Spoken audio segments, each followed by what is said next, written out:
All right, I'm live. Okay, so let me know if you guys are out there. Um, I could put a link. Boy, it's been a while. Um, nope. Guests. Invite guests. Copy. There we go.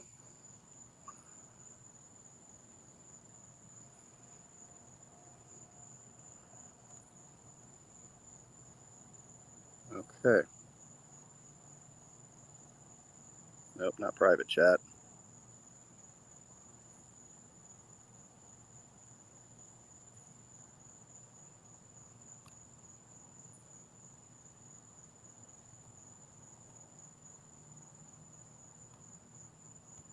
Okay. Trying to get in there where I can leave a comment.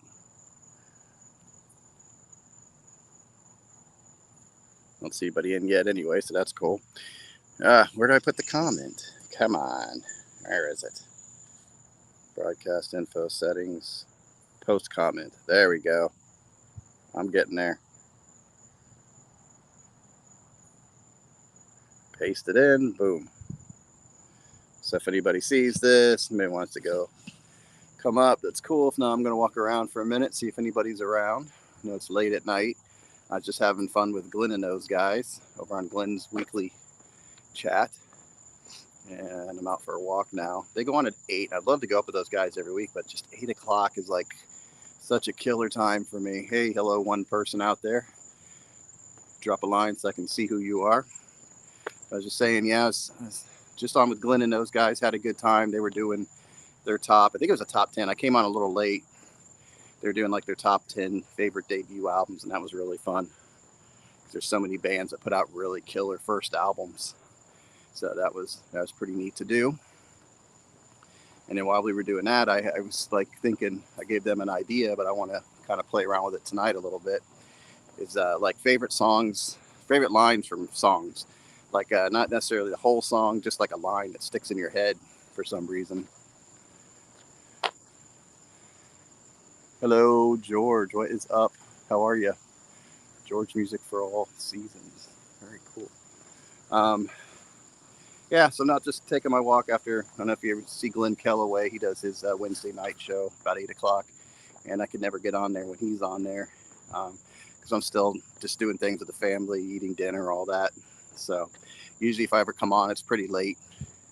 But yeah, I had this thought in my head because like I'll be out somewhere and all of a sudden like a line from a song will just stick in my head. And I'm like, man, that's a good line. And you wonder why. And you tell that line to somebody sometimes, and they're like, "What's the big deal?" You know. So it's like, why did it stick in my head? Why is it so meaningful? Like there's a line in Bob Dylan, "Man with a Long Black Coat," "Man in the Long Black Coat," and there's this line where he says, "People don't live or die; people just float." And that's just I like that line because it's like, okay, what does that mean? You know, is it just something that cool that came out of his head? You know, with Dylan, you never know, or is there a deeper meaning? You know, there's different interpretations of that song itself. You know, the man in the long black coat could be death, could be many different things. To me, yeah, she went away with this stranger who could be death. You know, because you know, with lines like "the people don't live or die," things like that. So, George, do you have any songs that or lines that just pop in your head every once in a while? You're like, man, that's a cool line, or why does that line stick with me?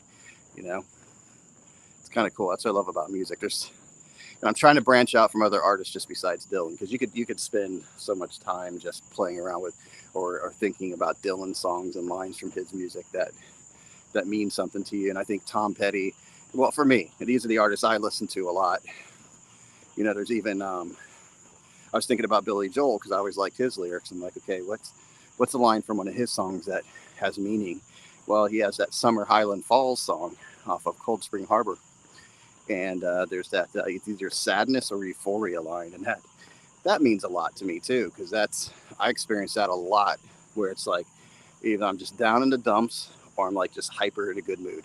I don't seem to have that middle ground, which would be what like just calmness, you know, just being calm, relaxing, you know, just able to chill. Like I always feel like even when I'm doing this, I see a lot of people who can just sit back and let the show take over and chill.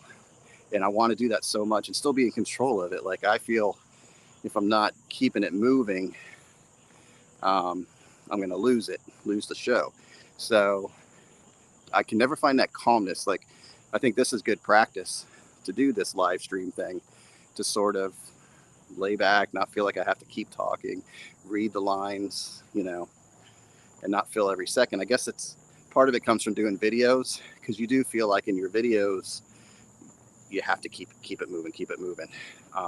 But then I watch certain people, even like Larry Graves, the Canadian Stud Muffin. He's like a great example of how to do a video. He doesn't mind just sitting back a little bit, having awkward moments of silence in his videos, and then coming right back up. Or if he's thinking about something, he's very calm, very relaxed.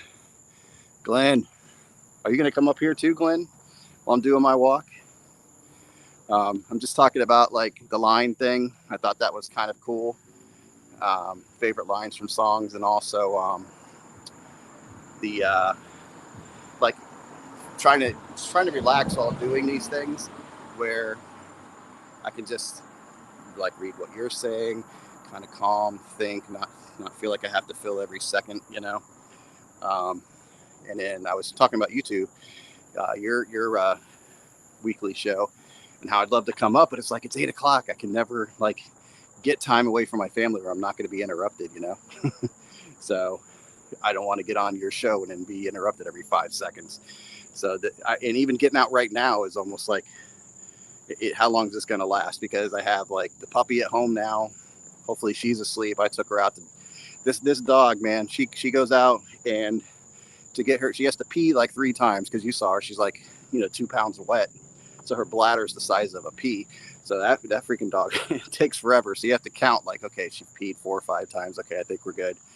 And then and then finally she goes and takes a crap, and it's like, great, cool, get her up there, get her in bed. All right, now I can get out. Okay, kids in bed. All right, I gotta have a very needy child who's like, where are you, Dad? Where are you? I'm like, Dad's going for a walk. Leave me alone. I need my dad time. So anyway, yeah. So that's what's going on, that chaos. So it's hard to even concentrate on a show at 8:00 at night, especially, we eat kind of late sometimes, depending on how the day went with our business and everything. So, but getting back to the lines of the songs, I was actually just doing like just trying to think of which ones popped in my head. And the first one that usually always pops in my head is that line from the Dylan song, where he's the man in the long black coat, where he's like, people don't live or die, people just float.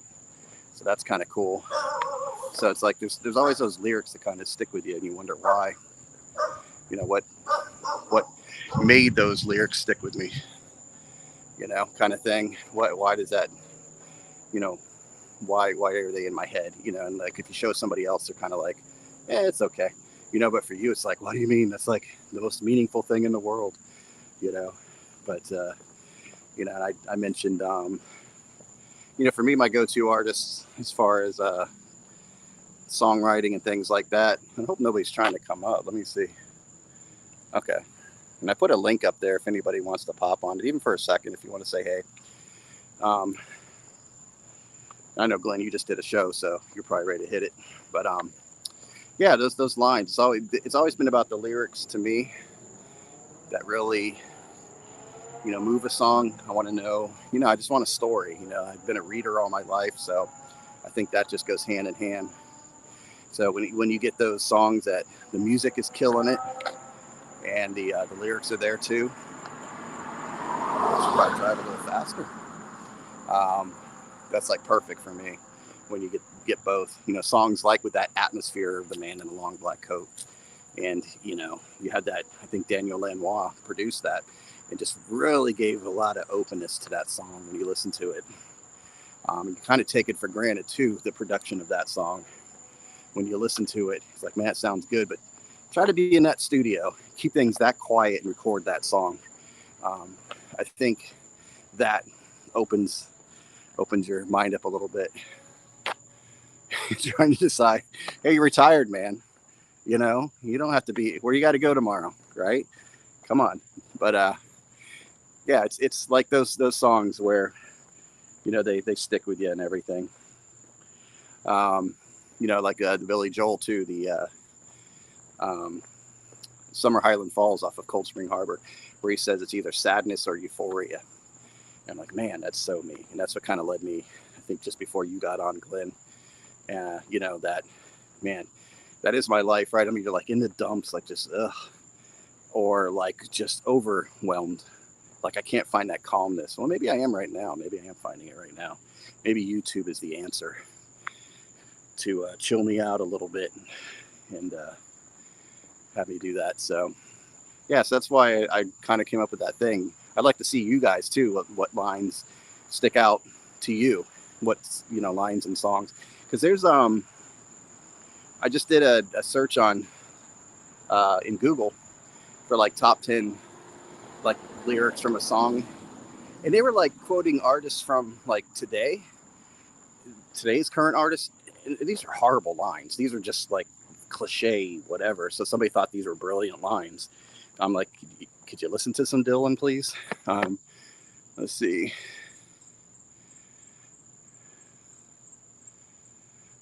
Okay, cool, George. Yeah, it's always been about the lyrics. And then you have artists like Dylan who leave it obscure. You're like, okay, what did he mean? I know Dylan's like he always wears that mask kind of as an artist. He's not going to always just come out and tell you what he's thinking. Even with a song like, even like the perfect love song for me is like To Make You Feel My Love. I mean, that's just the most beautiful song like ever. And he's got little lines in there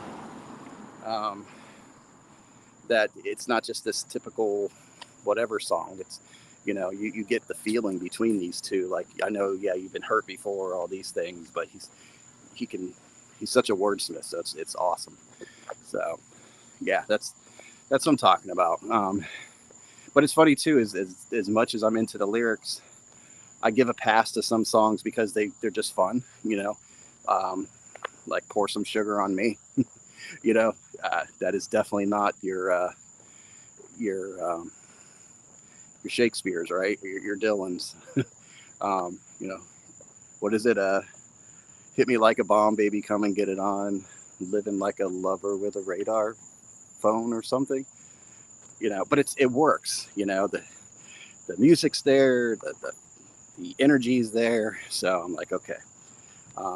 But like Petty, he wasn't in the category of Dylan to me, but he was a good storyteller. Like Dylan, he's good with the words. He can disguise things, not come straight out and tell you, which is awesome. And I think Springsteen does that too. I think Springsteen, I put him like right in the middle between Dylan and Tom Petty, where Tom Petty would have these lines. Oh, there he is. And boom. Now we got it. Hope you weren't in there too long. You shamed me into coming up. I'm going to get you. I think my volume was down. Try that again. I said you shamed me into coming on. Now, can you hear me? Can you hear me?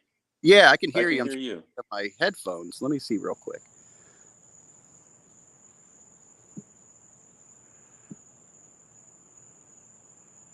Let's try it. Hello, testing. 1, 2. Testing. Yeah, there we go. So maybe you guys can hear me better too. I forgot I just did a walk and talk with my my other phone, and I had the Bluetooth over there. So I must have been talking to you guys just through my phone speakers or whatever. So cool, man. I got my celebrity up here. I got my Glenn Kellaway. Yeah, celebrity. Yeah. Hey, you have more subs than your idea about lyrics. It's interesting. Yeah, I didn't want to steal the steam, and I didn't think I would because you get obviously more viewers. I'm like, let me just kind of hash this thing out tonight, and I might do a video. All 30 of them. Yeah. Watching the live chat. Well, I have 4. Oh, I have 5 now. Look at that. There watch out. I'm catching up. Yeah, you better watch out. Yeah, it's always been important to me, like lyrics in the music. That's why I think it took me a long time to get into instrumental pieces. Like, like I'm getting into Zappa now and I'm getting into jazz. Yeah. So I'm like, where are the words?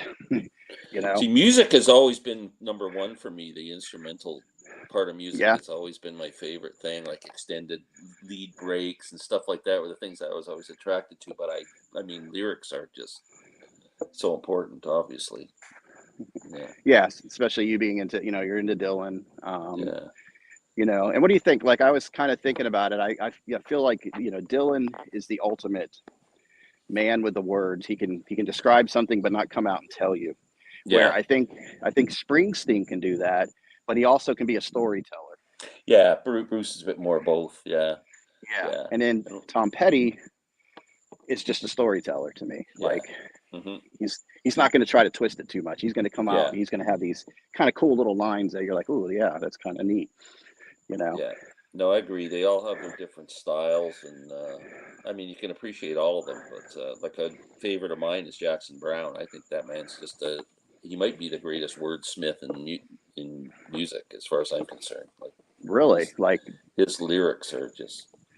I mean, I don't know how he comes up with them. And he yeah, can tell a story, a love story, or tell a story about someone, but using just his phrases and lyrics are just so beautiful.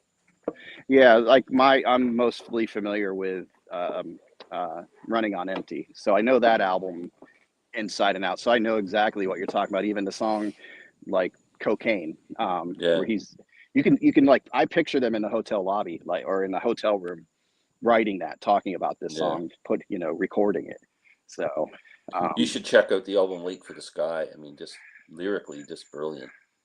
okay, yeah, I gotta Yeah. expand on my Jackson Brown. It's like, when I Yeah. got back into vinyl, it was get all those favorite albums that you had on CD, right? So Running and Empty was that, um, Hmm. just all the rumors, stuff like that.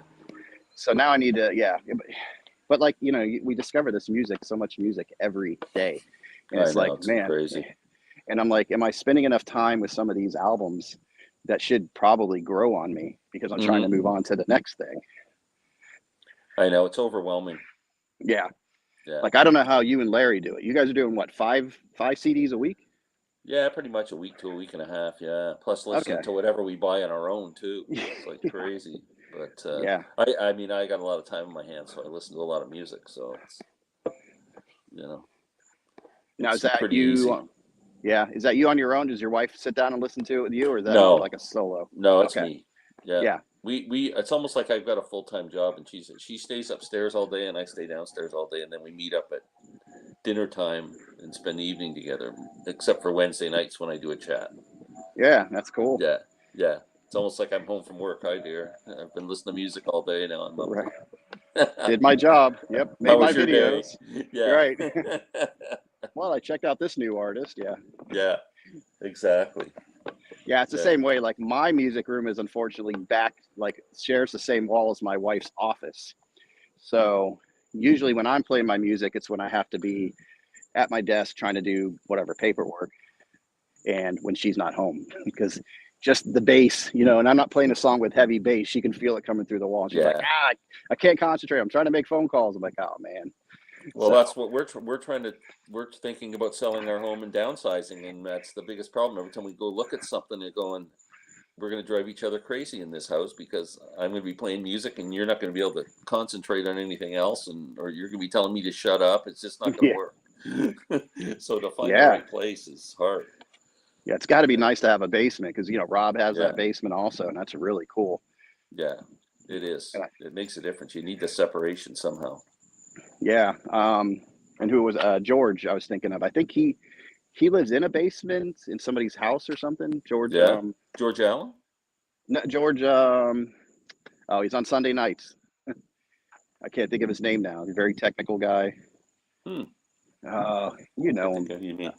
Yeah. Anyway, so he's in the basement. He did he did a room tour, and it was like this in the dark. Like, here's my room tour. Oh yeah. Yeah, it was hilarious. So he got a lot of flack for it, and he owned up to it. But how do you give a room tour when it's in the dark? Here's my Yeah, albums. yeah, We're like, why, where? yeah. That's funny. Well, there's Yeah. the guy in L.A. too. What's his name? Don. I think it's Don. I can't remember his channel. He's always looks in. He's in the dark when he's at his house. You're going trying to see him. Yeah, I wonder if that, it's funny that, introverted people will do this. Yeah, And I think that's still their way of, oh, I can see people, but I can hide at the same time. yeah, I yeah, can, because you think about it, music is like a one person thing, it's very personal. yeah, So I think a lot of these people are like just used to go to the record stores on their own. Don't talk to me. Let me get my music, take it home, listen to it on my own, you know. So it's interesting you get these people out in a camera in front of them and how they react to it, how they act. yeah, yeah. So it's That's very is cool. funny. Yeah. Well, hey, I guess that's me. I mean, I always go to the record store on my own and come home and listen on my own. Yeah, it's funny. Like I'm very personal. Well, now, see, I'm in a place where I wish I was when I was 17. I can go to this record store now and just sit at the office, put my feet up, talk to these guys, what's coming out, what's up. They're searching for records. It's like, it's a beautiful thing. Yeah, And you get like inside of what's coming out and, you know, try to budget your money because there's so much coming out that you want, I you know. know. So, It's but brutal. yeah, but I was an only kid, so when I was younger, I would go to the record store, want to be left alone, look at it. I'd go to movies and watch them by myself. I did all that too. Yeah, but Yeah, then I'll get on and I can chew your ear off at the same yeah, time, yeah. with that. That's But I funny. think I was the same there's thing. I used to go like just nothing to do. I would go to a movie by myself many times, or go in record stores. I spent just days, all day long, in different record stores in downtown Toronto, looking at stuff and just spend the whole day by myself. Be yeah, there's crazy. so much to discover. Yeah, it was so cool. Yeah, yeah, Yeah, I think I could take like so much of, yeah, like social, and then I'm like, okay, I need my little quiet yeah, time. Let me go back to my cave, kind of thing. yeah. It's funny because I want to go see the movie Oppenheimer, and I'll probably go alone. Yeah.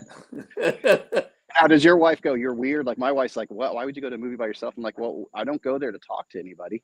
You're watching it You by know? yourself. You can't. It's not like you can go, "Hey, this is a good part." Like you got to shut Right. up to the. Yeah, you're not with anybody. I'll even go. I go to concerts by myself.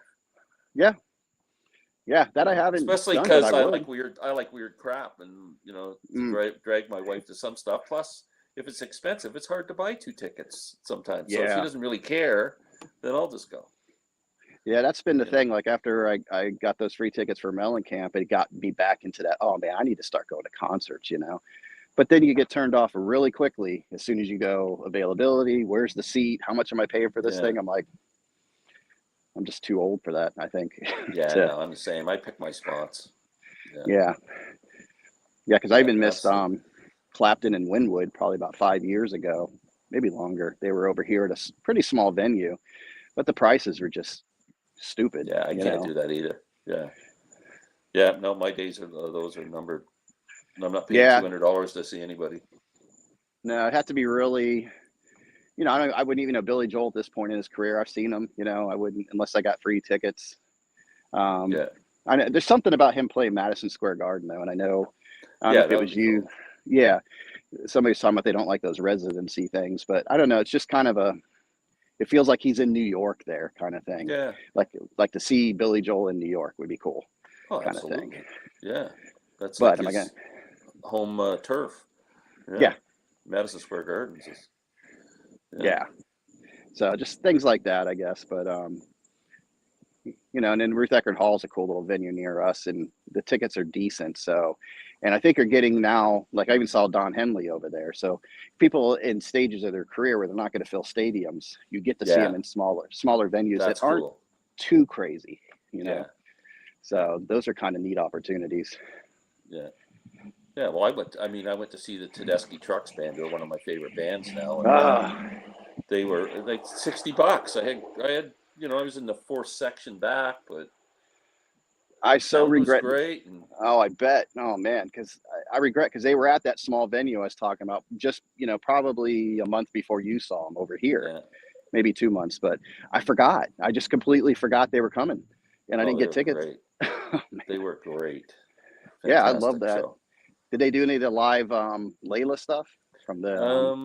I'm trying to think if they did any Layla songs.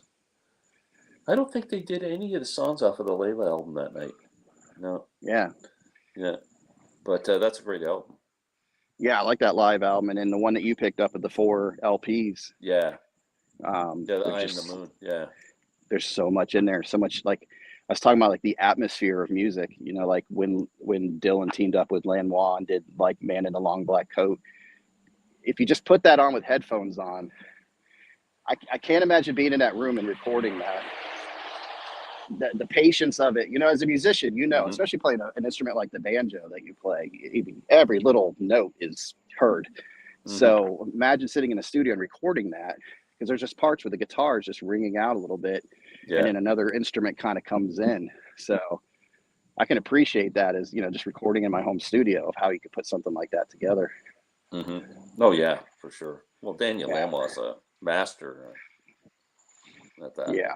Now he's fellow Canadian, right? He is a fellow Canadian. Yeah, Okay. he was just here. He played about a 45-minute drive from me in this small little theater, and I didn't go. I've seen him live back in the '90s when his solo career was just kind of taking off with that Caddy and all those albums.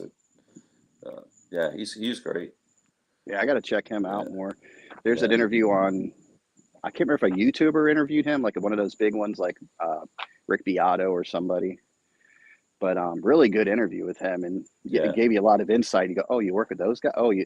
and how he started his career with his brother, just putting money out there Local and store, saying, actually, a place called Hamilton, Ontario, which is just the city between Toronto and Buffalo. It's like an hour west of Toronto, Hamilton. That's where him and his brother were, and that's where their studio was. And a lot of local people back in the '80s and that recorded stuff with yeah, him. Yeah, here. And I almost got a chance to jam with them one night. oh, I used to jam with these guys in Toronto.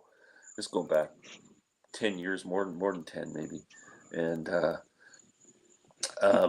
one guy was a fiddle player, but more like classically trained, but he played bluegrass music. He played all this weird stuff. He's just an incredible musician. hmm And he was a professional session guy and everything, right? And he was working with Daniel Lanois on a project. And he's going, I talked Daniel Lanois into coming tonight. He's going to come and jam with us. I'm like going, oh my God, but he didn't show up. Oh God, I would have been going, oh my God, this is incredible. yeah. I Yeah, mean, having somebody of that caliber, right? yeah, yeah. That would have been Sam, nuts. Sam Kacha, well, Sam, this is the late night show right here. Yeah, I'm the late night host of the late late show here. yeah. After that childish 2 hours, I needed somebody intelligent to talk to, somebody mature. Then why are you on here with me? Yeah. I think you just wanted somebody that makes you feel smart. I think that's what it is. Yeah, maybe. Yeah. Yeah. Yeah, if you want to boost your ego, just to talk to somebody Yeah. who's dumber than you. Yeah, the guy that walks around at night with a big camera, with his credit cards in his pocket, Yeah. saying, "Hey, I keep hello, waiting for everybody." someone to mug you. Yeah, I just don't live in that area. Sorry, guys. I'll drive. I'll go down to St. Pete next time and walk Maybe around that's there. what you need to do is go walk around some seedy area in the city and Yeah. let's watch that. Let's see how fast you walk. Yeah, it'll be like this. Okay, hold on, guys. Hold on. What's that? Yeah. I gotta go. Yeah. Hey, there's a couple of those areas in Orlando, so maybe I'll just do it over there when I come visit you. Yeah, I haven't found a bad area in Orlando yet. I'm Oh, sure they're there there. are. I'm sure Yeah, more with that downtown, I'm thinking, because I don't hang around downtown Orlando too much, so I'm kind of thinking there must be probably that way. yeah, there's Something. especially where that Rock and Roll Heaven is. I didn't even notice it, but there were bars on the window. That's the first thing my daughter noticed. She's Oh like, yeah. "What kind of place is this?" I'm like, "What are you talking about? There's bars on the windows, people hanging out in the corner over there." I'm like, "Oh, Oh okay, really? I never yeah, thought about that because I went down yeah, to that store. Huh. I'll yeah." have to look around. I don't think it's the worst, but I think it's on the outskirts of a couple areas. So Yeah. yeah, but Wow. No, I find it very yeah, safe there. yeah. I But didn't. I think maybe it was just different for her because she's yeah. used to kind of this area. So for me, that wasn't the seediest I'd ever seen because Oh, I've seen some seedy areas in cities. yeah, There's no doubt about that. yeah, we were like, oh, okay, what did I just step into? Hold on. Go to the Tenderloin district in San Francisco. Oh my God, man, I would just Yeah, shocked what that looks like. People, what? Oh Is that Just like, looks you know, like if you got out of your car, it's that you would just instantly get murdered. It wouldn't take is 2 that, seconds. yeah, you see all these places where like, you know, like prostitutes or whatever, just walking around in their underwear out in the street. I'm like, where are these places? Not that I Well, want to go, but I'm saying, yeah. where Well, are I these was used to that places? in Toronto quite a bit because we live. My wife and I lived right downtown Toronto in a pretty, I don't know, I would consider it pretty low class neighborhood. We lived down there for quite a few years, and yeah, we see some shady stuff when we were coming home at night and stuff. There'd be some, yeah, Yeah, just where, yeah. yeah, Yeah, we used to have, there's a place called Ybor City here. I don't know if you heard of it. It's just right near no, Tampa. It had a rough reputation for a while. Um, because you know they're trying to build this city around an area that's older, you know, and more hmm, rundown. So you'd have a main strip of bars and things like that, but you'd have people kind of coming from the alleyways. So you had to be a little yeah. kind of watch it. People, cities change so much, right? Neighborhoods change over time. Like, you know, what was once run down is, you know, become fashionable after a while. People move in and fix up the houses and stuff like that. And they've a lot of Americans. I mean, everybody made the mistake in the '60s of moving everything to the suburbs and leaving the downtown cores for the Mm, criminals, basically. right. And once they started realizing that was a mistake, and you need to keep your city vibrant, it kind of changed things a little bit. So places like Detroit and that, like back in the '60s, where you'd be afraid to go downtown, now are vibrant with, you know, condos and, you know, a lot of theater and sports. And Oh yeah, it's yeah. There's areas, you know, growing up. You know, I've lived in the same county pretty much all my life, and there's areas I used to hang out with. So like I would go visit people I knew, and they'd be in like a straight out trailer park. Not even a trailer park. It'd be like everybody just parked their trailers there, and that was it. And now you see, I'm not sure how it works, but like you'll see a trailer pop out, and then this house come in. That's hmm, it's easily you know 250 $300,000 house with two trailers on each side of it. I mean, we're yeah, talking old school 1965 trailers with aluminum foil yeah, on the yeah, windows, that kind of thing. I'm like, are they just hoping one day they're going to take over with these nice houses? yeah, And the first one that popped up was probably about 15 years ago. There's probably four in there. So you have yeah. four of these really nice houses surrounded by these trailers that are, Yeah, it's and amazing. probably 20 years from now or 30 years from now, it'll be like a high class neighborhood. Everybody wishing they lived there. Yeah. Oh, yeah. Sam has a stump us. Okay, here Oh we go. yeah. Here we go. Oh, I see you didn't include yourself in here, or did you? Yeah. So, who has more hair, Glenn or Rob? Let me see. Yeah, I don't I know. think I think we're pretty even. Yeah, I think we are. We're gonna I walk around figure. that. If we go to that record convention, we'll walk around there with our hats off and say, "That's right." You know, Yeah, point at yeah, our heads. yeah, We're pros at this, man. yeah. Well, Sam's got that nice full head of hair that I used to have I when I know. was. Nice, yeah, nice guy. Yeah, like he's, you know, yeah, Thanks, Sam, for shaming us yeah, tonight. yeah. Maybe we should bring up small penises, make him feel bad. Yeah, yeah. Come on, Sam. I don't know. Wait a minute. That might backfire on me too. I don't know. As long as my wife's not listening to this conversation, okay, we're good. Yeah, Yeah, I'm only what is the date today? The second. I'm second, I like think. Yeah, we're going. Yeah. 19 days away from leaving for Florida. All right, I cool. think we'll be there on the 22nd.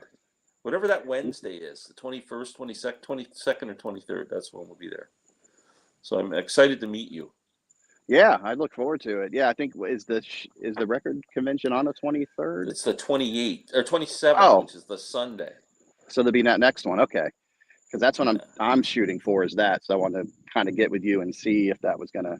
We don't have to lay out our plans right now, but just Yeah. wanted to see if you're still planning on at least going to that convention. Well, absolutely. I wouldn't mind even meeting up before then if you've got time. Maybe I'll drive down or something. I don't know. We'll see. Oh yeah, if you yeah, it'd be Yeah. cool for you to go check out Kingfish. Absolutely, that would be very cool. So I'm kind of thinking that what I might do. Okay. Well, I'm loading up all my.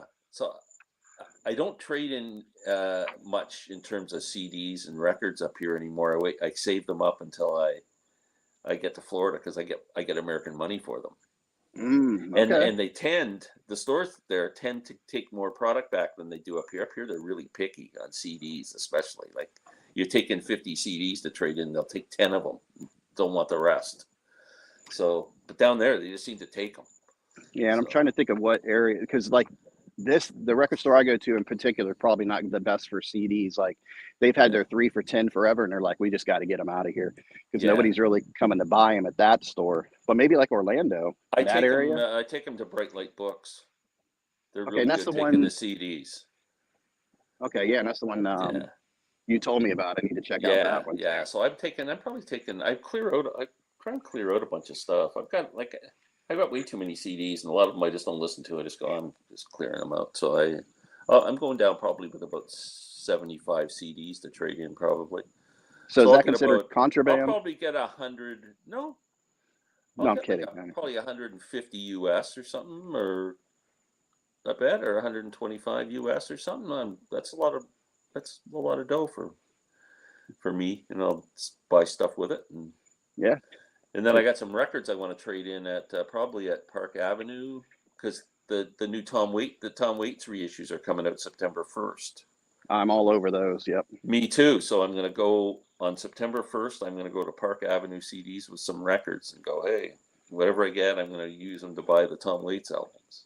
Is it just the 2 right now that they're going to release? They're releasing them over time, so I'm not sure even what Okay. the first ones are that are coming out. But Yeah, I'm building a slow. My knowledge of Tom Waits hasn't caught up to my category of Tom Waits. Like if I see Tom Waits, I just grab it because I know I'm going to like it. But I haven't familiarized myself with every album. Like, oh, that song's on that album, because he I don't want to say his music sounds the same because it doesn't, but it's easy to confuse the albums for me right now. For sure. Yeah. Until you get later where he did that. What was that album where he did that song, Poor Edward? Do you remember that song? Yeah, see, you got me. I'm the same with Tom Waits. Like after a while, you can't think of what songs on that album. Yeah, like Alice, the was that story. on Alice? I'm not sure. I don't remember. Yeah, Poor Edward. He had the I think it's a true story about a guy that had a face in the back of his head, and it would always talk to him. Yeah, it's a killer song. I'd never heard anything like that. I'm like, who is this guy? You know? And then seeing him like in Dracula, is like, oh, who is this guy? That's cool. Yeah. Yeah, he's pretty killer. The big releases are Bone Machine, Rain Dogs, and Big Time. They're the 3 that are really expensive to buy now, especially Bone Machine. It's a $200 or $300 record. So wow, when they reissue it, it's going to be. I'm going to grab it fast. Yeah, Rain Dogs is what considered sort of like one of those well-known from him, almost a classic. Yeah, it is. Yeah, and Marsha P doesn't like it. No. I hope we'll meet up with Marsha too when we go to the record show. I think she's going to join us. Yeah, that'd be cool. Yeah. Yeah, I'm looking forward to it. Yeah, I did the Tampa one. That was cool. Got my feet wet. I want to film, but at the same time, I want to sit there and enjoy it and do my shopping. Yeah. So I'm trying to figure out how to do it. I don't know. I always say I'm not going to film, then I end up filming something. Unless you did your shopping, took your records back out, and then came back and filmed. Yeah, I mixed it up. I filmed in the beginning, put my camera away, and did my shopping, and then kind of did a recap on it. So you can edit. Like I don't edit anything, so I don't know how. So I would have to. I would have to. Which continuously. I actually envy because I wish, like, I like my walk and talks because I shoot them in one shot, and I upload them from my phone, boom, and they go to my other channel. So those I love because I don't have to sit there and think about it. And I'm tempted every week because tomorrow I'll go into the record store for the new releases. And every time I go in there, I do a quick little edit to just slice the 3 videos together. But I always want to put samples of the songs up there so everybody can hear it. But I'm like, that's going to be 2 hours, to sample the song, put it in the video. But that's one kind of thing I noticed when I did like that Barnes and Noble video. I was checking out all these bands and like, who are these bands? So I started putting samples and people are like, oh, I'd always heard the band. I think people appreciate that. Yeah. I can't do it, but yeah. Yeah, you'd be editing all day. I think Rob does a lot of editing. Allowed to play like up to 12 seconds of a song or something? 6. It's 6 seconds. Wow. That's my I think you could probably get away with 7, but this goes back to my very beginning on YouTube about a year ago, and I wanted to find that magic number, and it's 6 seconds. So every clip you hear is going to be 6 seconds. Crazy. And they That's don't. nuts. I don't know if that's just what they allow you to get away with, or if the algorithm hasn't caught that yet. But yeah, it always boggles my mind. It's like even when Are you monetized now? No, I got my subs, but the view hours just aren't there. So I'm the like, view hours whatever. are tough. Yeah, that what got me at first. When I got my 1,000 subs, I needed to get 4,000 viewing hours in a certain amount of time or something. It took a while. Yeah, because they do it for 365 days. Yeah, that's because you're doing shorts. Yeah, that got the subs up, which was cool, and it opened you're not going to get any viewing hours on a short. No. Well, they're separate. So you get shorts, but the short viewing hours are like 3 million. You got to have 3 million viewing hours. Really? Yeah. My best short is I did an Etta James, and I have probably 78,000 views on that one. But that's it. The rest didn't get that. Yeah. So yeah, the shorts were fun for a while. I had a good time. I'll do one every once in a while, like I did that Pink Floyd one, because I'm listening to the Roger Waters. I'm listening to him do that remake of Money, and I'm like, who invited Leonard Cohen into the room? I mean, that's what this guy sounded like. I won't even give it. I'm not even going to listen to it. I'm ignoring it. Yeah, I'm always curious. I always give things a try, so I can't say I won't try it out. But you can't go in there going, he's going to make this album better. You can't mess with a masterpiece. I mean, that's silly. That's like Paul McCartney did. I'm going to do Sgt. Pepper over again. No, you're not. Oh, has he talked about doing that? No. I was going to say, holy cow. That would be on the same level. I mean, Dark Side of the Moon's a pretty iconic album to be messing with. You can't. Yeah, go mess with Animals. Who gives a crap? Don't right. Mess with Dark Side. Well, I like Yeah, that's the thing. There's a magic. There's not like they sat down and said, "Oh, this is going to be one of those classic albums that people talk about for 50 years." It's just a magic, a moment. If you ever watch those documentaries on how the album came together, sometimes they almost didn't come together. You know. So. Yeah. Oh, absolutely. Yeah. Are you a Kate Bush fan? I'm on and off. She gets a little out there for me. So nothing's clicked. I did have the Sensual World and the Red Shoes. Okay, yeah, they're two that aren't. I don't know. I mean, those are like 90s. I think the best one's Hounds of Love. Right, that's the one I like the most. Anyway, that's the most accessible one where she's not too weird. Because I'm the same with you. She's either really brilliant or she's just too weird. Yeah, and it's the way they always record her voice. It's like she's in an echo chamber, and that throws me off. I'm like, because it almost makes every song sound the same because her vocals are recorded almost the same to me. And I don't know, I have a hard time getting past that, but I just picked up a double album called Ariel, which I bought it at a thrift store for $2.99. I thought, I'll give it a shot. I absolutely love it. Like I'm just going like, wow, it's a good album. Is that where she's like looking through a telescope or something? No, you don't even see. There's no pictures of her on the album cover through it at all. And it's like one side is just all a mix of songs, and the other side's this concept album of spending a day outdoors or something from morning till night. It's kind of, but you can't. I don't know. I'm having a hard time following the theme, but the songs are all really nice. Like it's just a really nice album. I've listened to it about 100 times. I'm just really liking it. Yeah, I think, it always has to have that little catch in the song. I have a hard time with songs that are just straight through. Yeah. And I think it took me a minute to get into Zappa, but then... You want a hook? I want a hook. Exactly. But, Zappa had hooks all over the place. He had all these little changes, and he had little zaniness. I always call it zany because it just felt like hyper and crazy. He had a little up with this little weird and you're like, and a kazoo flying through there or something. You're like, what the? What really made me appreciate him was he didn't give a crap what anybody thought, and this music he was creating was on another level. But it got disguised in zany almost. But then you're just like, man, this guy's just going to put anything out there and say, here, and I'm going to try to find funding for it. I'm going to try to make this happen. Absolutely. and I'm going to do my thing. So Yeah. you got to love that. And, Hmm. you know, but then once I heard Hot Rats, I was like, okay, here we go.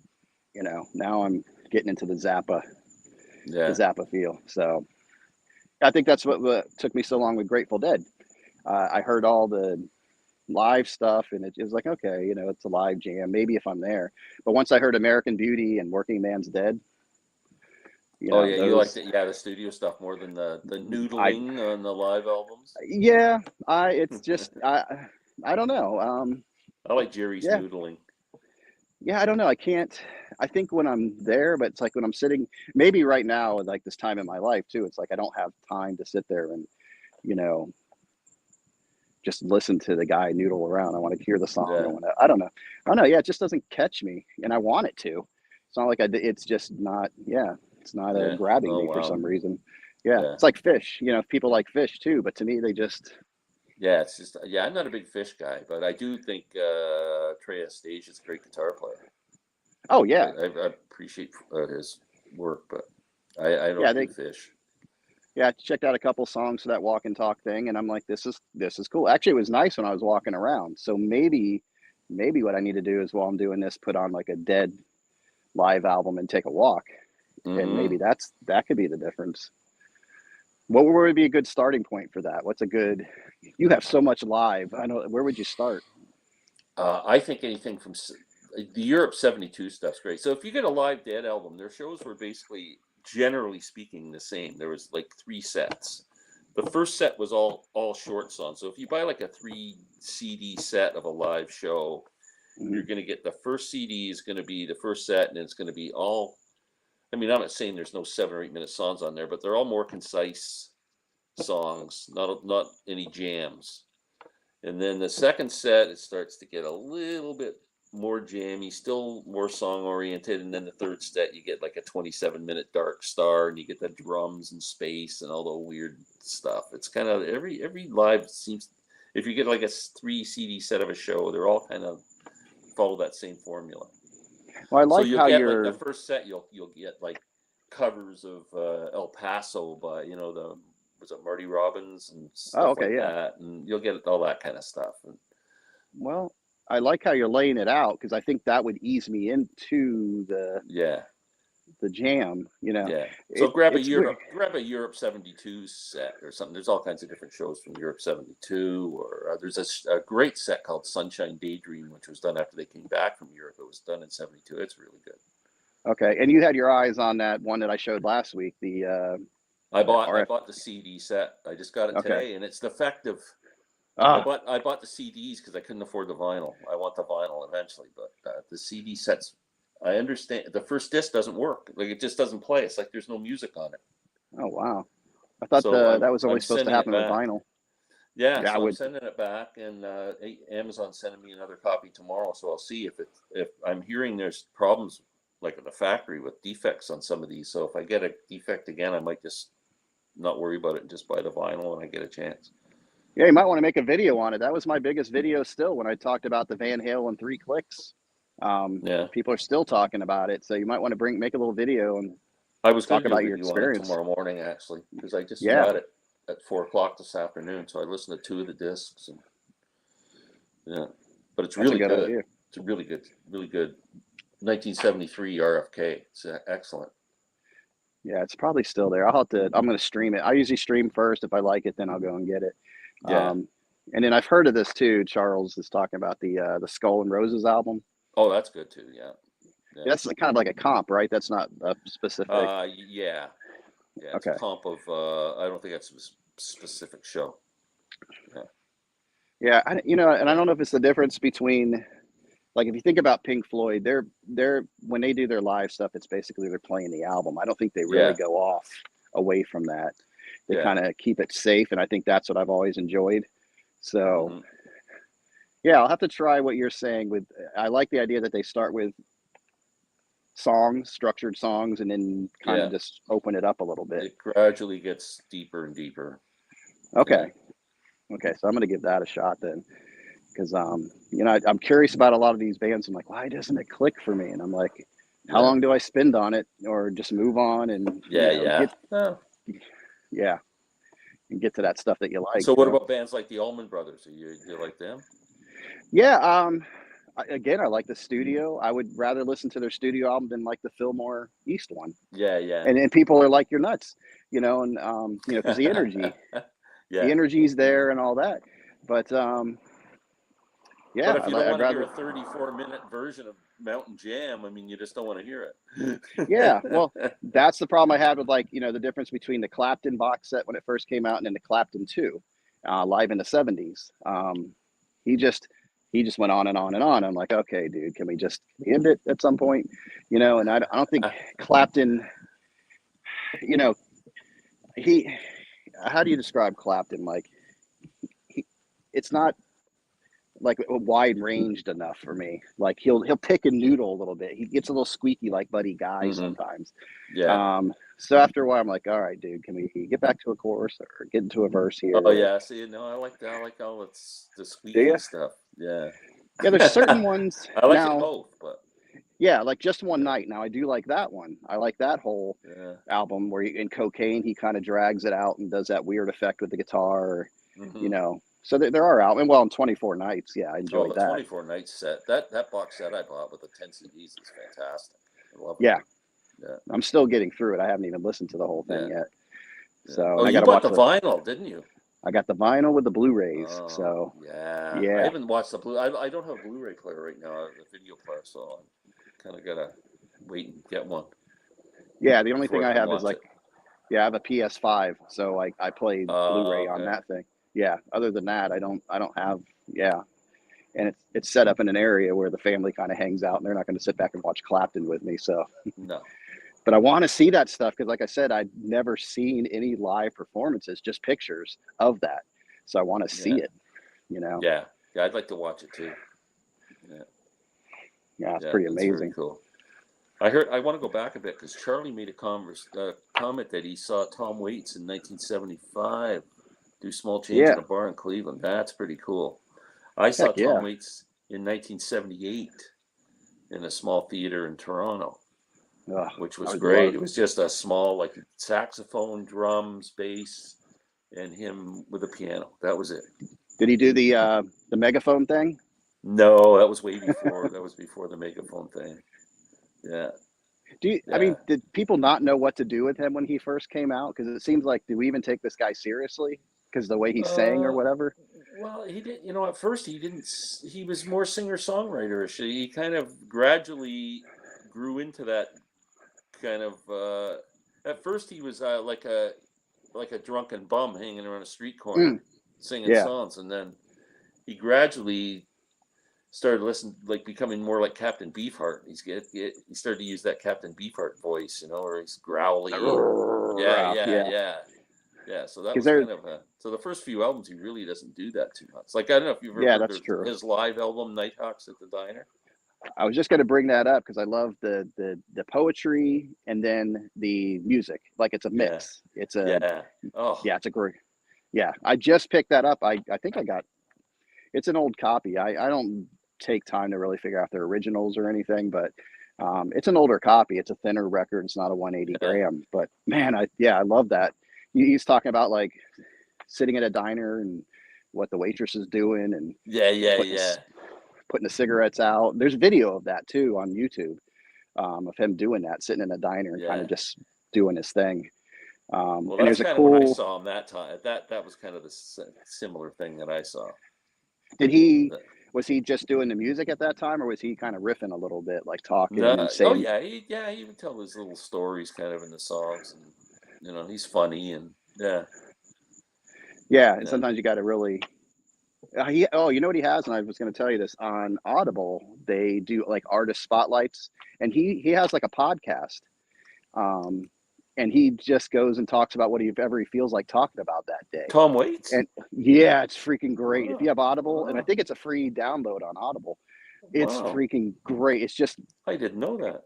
He even does like almost a Christmas special, and you're like, you're like in his brain right here, and he almost forgets, like he gets his face too close to the microphone, and like you feel the his beard scruff on the microphone.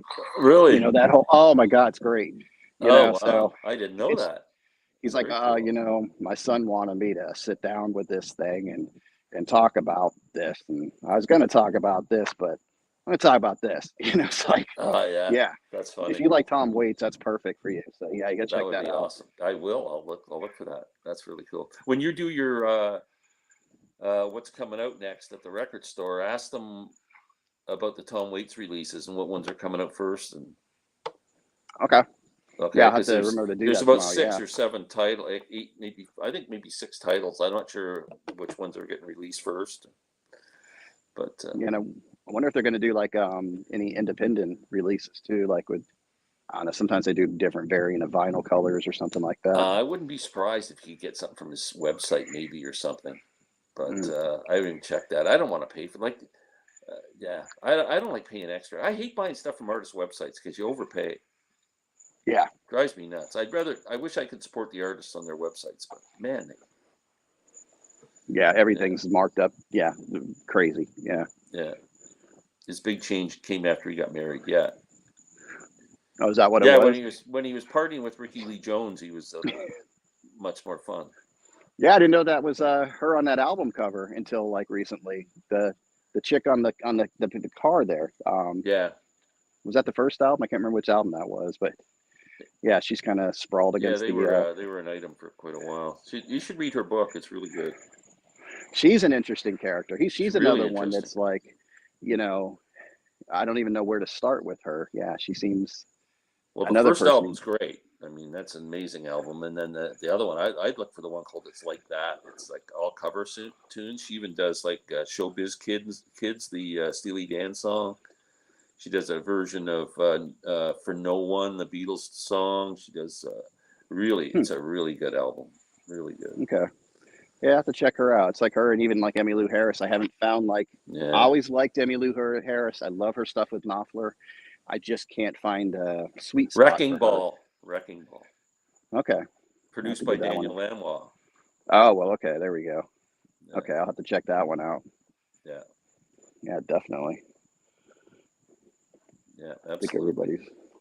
I think I put the Yeah. lights out in my neighborhood. I think I'm neighborhood watch. I think this is what I am now. So when you went to the record show, you went to one in Tampa, right? Yeah. What were the prices like?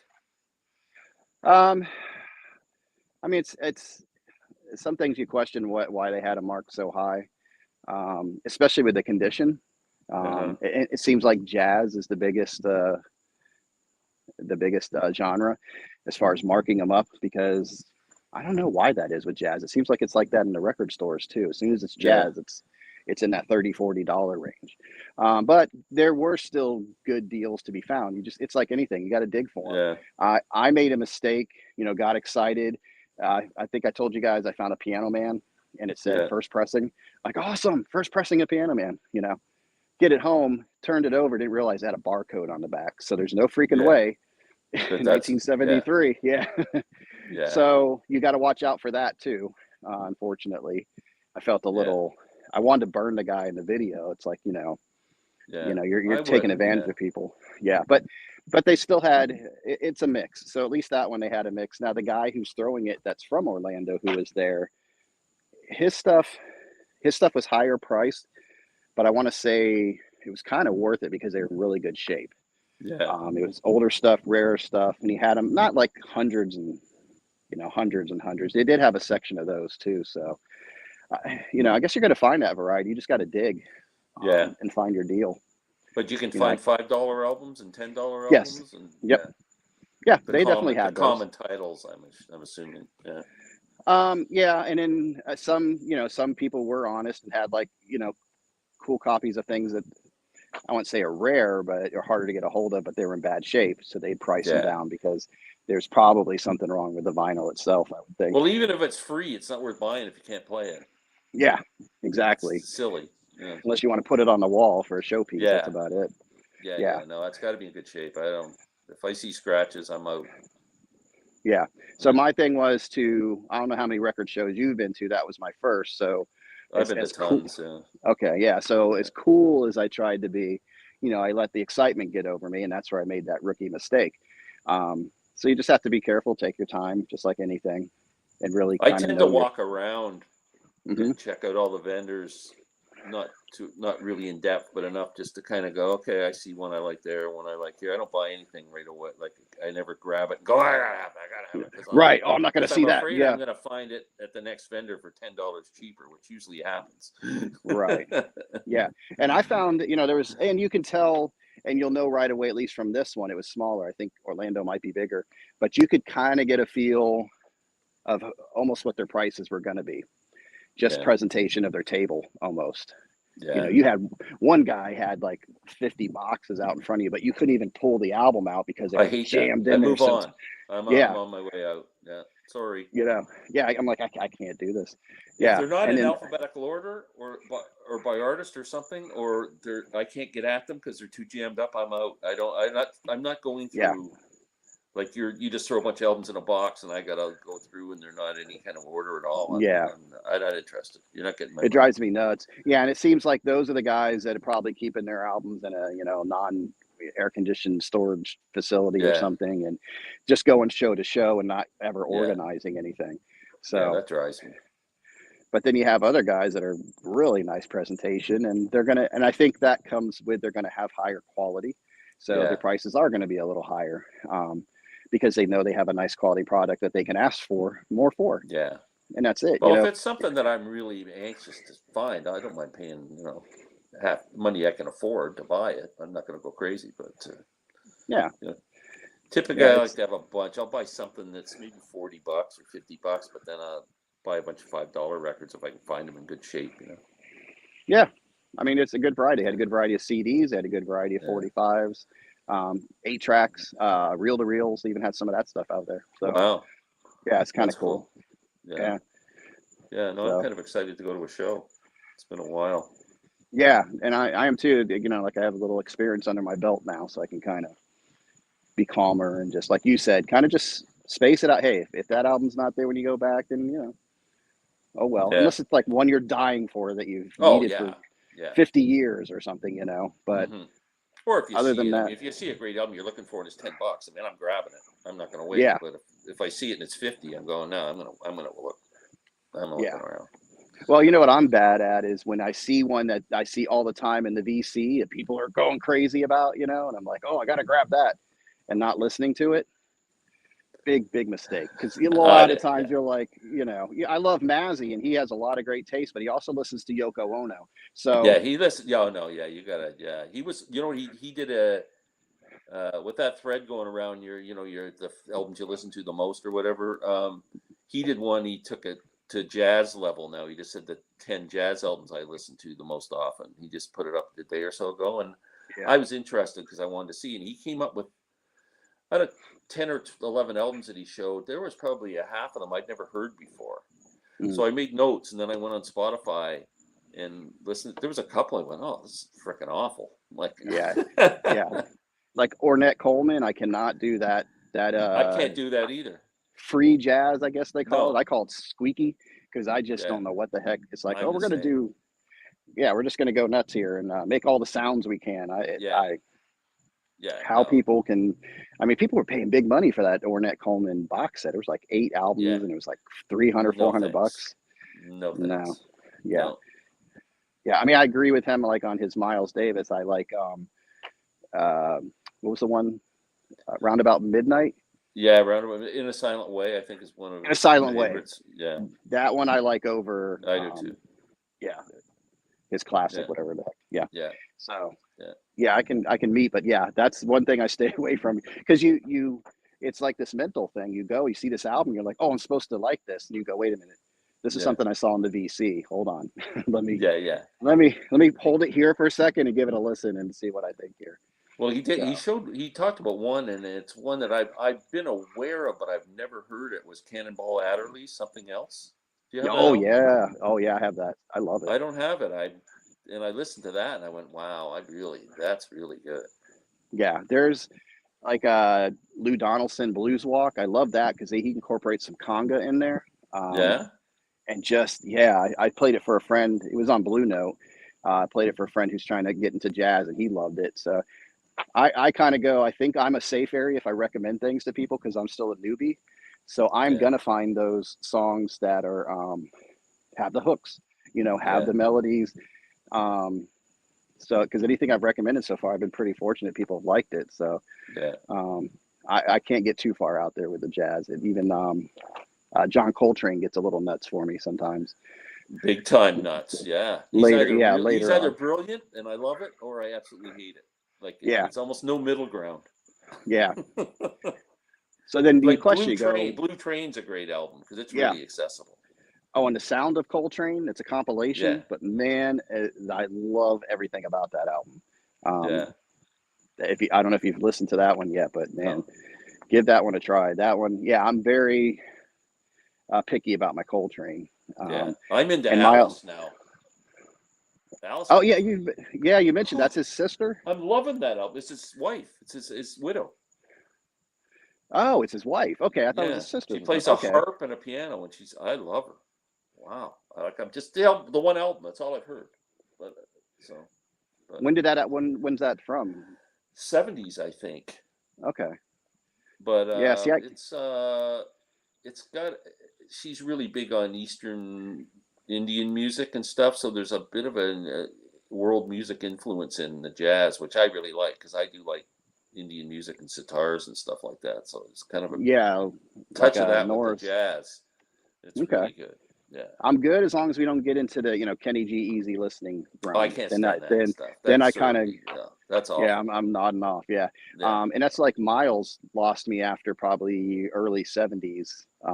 I just really not interested in anything of his like into the 80s or anything. No, me neither. Actually, I Yeah. don't think most people are. No. Yeah, and I was willing to go with him into like Bitches Brew and Yeah. Jack Johnson, where he's bringing in the guitar and stuff. Jack Johnson's my favorite.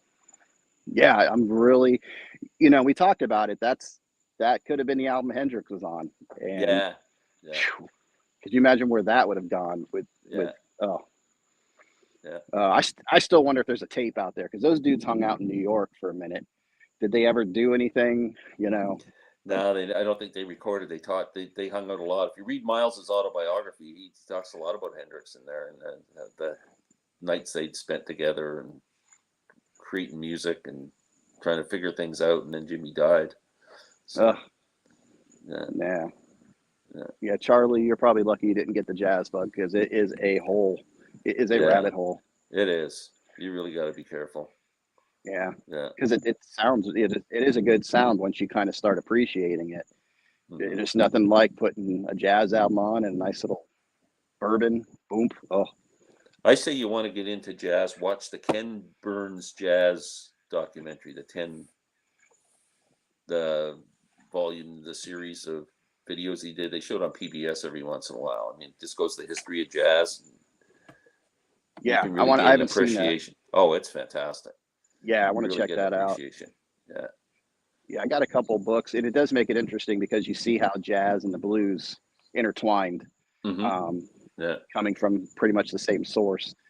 So it is kind of neat to see that, especially get down to like New Orleans and where a lot of that came about, and a lot of cool history there.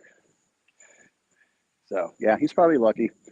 Yeah, it's like anything though. Once you get into this whole vinyl thing, man, it's just like, and it doesn't help again with me going to that record store every week. It's right there in my face. I'm going, I know, it's awful.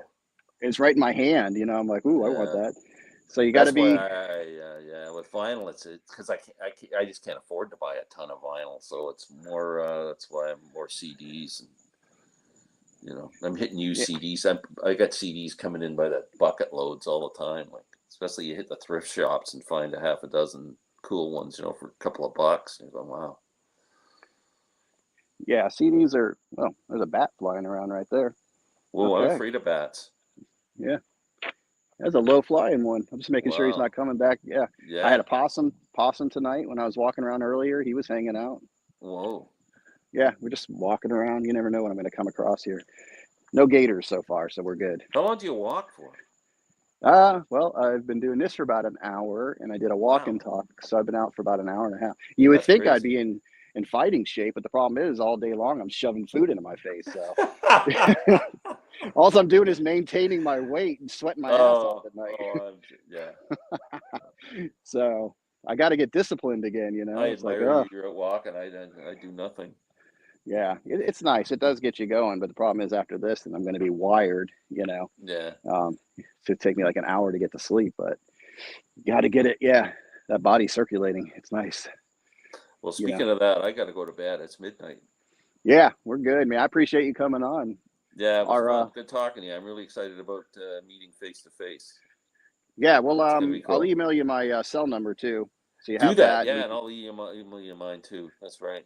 Do you okay. have a you don't have an email for Marcia or anything, do you? No. Mm-mm. Okay, I'm gonna try and get a hold of her. Yeah, that'd Yeah, be cool to see if get a I can trade little, information. I think she lives close to my daughter, actually. okay. Yeah, Yeah, I that'd be think she awesome. lives Maybe we close can to Winter all, Park. Yeah, okay. absolutely. Yeah. Yeah, I'm really Is your, looking forward. Yeah, we'll figure something out. Yeah, email me your cell. I'll do the okay. same. Yeah, Sounds good. cool, All buddy. right, man.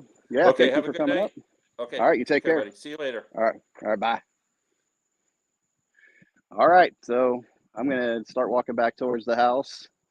Um, that was a good conversation with Glenn, good friend. I'm going to actually finally meet him in person in Orlando for a record show coming up. Charlie, I don't know if you're still here, but yeah, jazz I got into actually shortly after I got into vinyl. I got in vinyl. Well, it was before the pandemic because my wife brought home a Crossley, or gave me a Crossley for Christmas, and then I was like, oh, I have these 5 albums I've had since the '80s, and it just went nuts after that.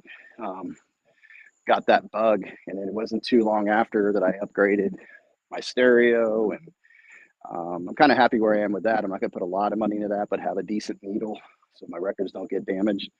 But yeah, and then once, then at first it was like, oh, where are the record stores? So I found the record stores. Um, and then one opened up. There was a guy that ran a record store at a flea market near us. He actually opened a shop probably about 15 minutes from me. And I became friendly with him very quickly. And like I said, it's cool. I go in there like just part of the family now. I can go in there and kick my feet up on the desk. So not long after, he's like, "You listen to jazz?" And I'm like, "Not really." And I blame him. I blame Pat for getting me into jazz because that's where it started. Saying I just got a bunch of acoustic sounds jazz. Yeah, you were talking about that on Glenn's show there. Yeah, I like acoustic sounds too. They have some good stuff. Um, Forgot what you said you got, what you picked up. Um, I just picked I think it was on Acoustic Sounds, that Miles Davis Sorcerer. I think that was an Acoustic Sounds release. I think it has like Cicely Tyson on the front. But yeah, it's a slippery slope, but it's fun. Um, I was just looking. I'm going to do a video tomorrow or something, and I'm just looking at the albums I picked up, and it's just nothing I would have ever done when I was younger. I go between um, a jazz album, two jazz albums, to Warren Zevon, over to what was the other one? I don't know, but it's a mix. What do we have here? I saw the Ken Burns series. Still never got into it. No, yeah. I mean, yeah. That's what's music's. The beauty of music. You just never know. One thing's going to be brilliant to you, and people are going to go, "What the hell is this?" And then vice versa. They're going to try to convince you this is so good, and you're like, "I don't get into it." And then one day, it's like Neil Young. When I was younger, I would not listen to his voice. Maybe it's because I was immature, or not willing to expand, my music taste. But then I heard an album by him, Freedom, I think, and loved the songs. Got past the voice, and then I was looking for everything Neil Young. So you just never know when a style or a taste is going to change either. So it's interesting. Um, but so we got off the topic pretty good of the favorite lines in a song, but I think I'm gonna do a video of that. I wrote like 3 songs down, but I know there's more. I'm just trying to let the lyrics come to me. So far I have like a Bob Dylan song, a Billy Joel song, and a what was the other one? There was a third one, but anyway, it definitely wasn't the lyrics of "Pour Some Sugar on Me." I'll tell you that. There's nothing in there that I can reflect on and try to. I figured out what the sugar was a long time ago that they're talking about in that song. So no great mystery there. But yeah, I'm probably gonna do that. You guys have any certain lyrics that pop in your head right now, like a line or something from a song, you know, sometimes it's like the simplest thing too. Um, yeah, like I said, I could probably do, you know, a Dylan version of that with 50 songs of his that have lines that, you know, stick with me. Oh, there was a Leonard Cohen one too, um, where he's kind of reflecting with his belief system and having guilt of not believing like in a deity and things like that. Just a very interesting perspective that I can parts of that song I can relate to, that kind of touched. That's the thing too. It's like if something I think it's a connection with the artist when they write a line and you go, man, I was thinking that I couldn't put it that way, but I get it. And it's like a connection with the artist right there. You know, going, man, I'm not the only one out there that feels like this. You know, I think those are the important lines in songs that can talk to you and touch you basically. So, yeah. So I'm about 30 seconds from the house. So I appreciate you guys hanging on here with me. You know, I'm like the late show here after Glenn Kellaway, and I was glad to see him come up and visit me, and Sam hanging out in there too. Sam's probably brushing his teeth and, you know, fixing his hair up for the evening. Story of Isaac by Cohen. Okay, I'll have to check that one out. I have like a compilation. I like 3 Cohen albums. I think one's a compilation, one's a live. No, the live one had some, or the compilation had some live songs on it. So a compilation, and then that last album he put out, You Like It Darker, or You Want It Darker, that one. And then there's one I'm trying to find that came out posthumously. It was Thanks for the Dance, and that reminded me of that.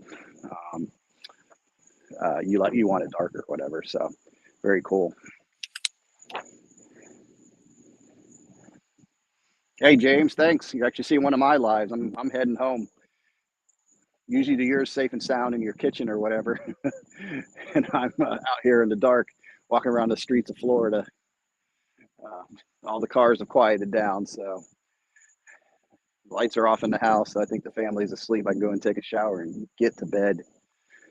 So I forgot where you are, James. I don't know if I forgot where you were. I'm in Florida, but that's cool. I'm glad you got up here. Yeah, I don't do the live things that often. Mainly do my videos, but I like getting up here and seeing who's around this late at night.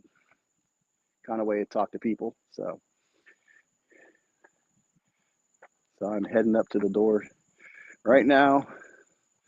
And James, I'll see yours. I usually go on my other channel is where I usually go on when I'm watching yours. It's the Strange Brew Reactions. That's me also. I do music talk, and then I do Strange Brew Reactions where I have people do song requests, and I do this basically, and I pull the song up and listen to it and react to the song. And I did a couple movie reviews, but those take a lot of time to edit, so I won't be doing those as much. And then I also do like traffic watching where I see all these maniacs run stop signs and all that. So that's on Strange Brew Reactions if you guys haven't checked that out. So his first 3 are my go-tos. Yeah, I got to get into that early stuff. Cool. Thank you, Charlie, for interacting with me. I'm pulling up to my door right now, so I will be saying goodnight to all of you right now. So you guys take care out there. And like I said, if you want a little more entertainment, if you like this, then check out my Strange Brew Reactions channel over there too. It's the picture with Bob and Doug McKenzie up there. So, all right, see if we can get the moon in the background as I close it out. There you go. There's the moon. So I'll see you guys later. Bye.